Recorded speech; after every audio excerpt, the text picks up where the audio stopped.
SIR শুনানির চাপে হাওড়া ও পুরুলিয়ায় ৩ প্রবীণের মৃত্যু এবং এক বিএলওর আত্মহত্যার ঘটনায় রাজ্য জুড়ে তীব্র উদ্বেগ ও বিতর্ক তৈরি হয়েছে।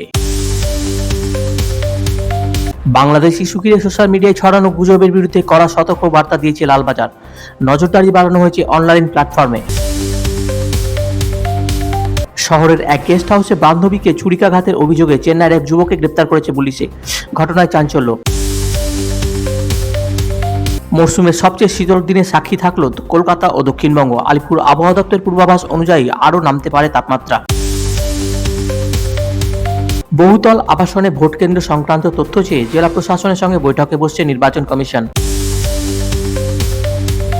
দার্জিলিং ও সিকিমে তুষারপাতের সম্ভাবনায় পর্যটকদের ভিড় বাড়ছে। বহু হোটেল ও হোমস্টে আগাম বুক। অবৈধ অনুপ্রবেশের অভিযোগে সাজা খাটা 2 বাংলাদেশি নাগরিককে বৈষ্ণবনগর সীমান্ত দিয়ে ফেরত পাঠানো হয়েছে।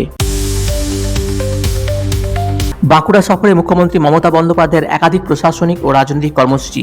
একই দিনে রাজ্য বিজেপির কেন্দ্রীয় নেতৃত্বের উপস্থিতি। নিউটাউনের একটি বস্তি এলাকায় ভয়াবহ অগ্নিকাণ্ড। ঘটনাস্থলে দমকলের একাধিক ইঞ্জিন কাজ চালায়। বিভিন্ন জেলায় এসআইআর শুনানি ও প্রশাসনিক প্রক্রিয়া নিয়ে অসন্তোষ বাড়ছে। প্রতিবাদ ও বিক্ষোভের ছবি ধরা পড়ছে রাজ্যের একাধিক প্রান্তে।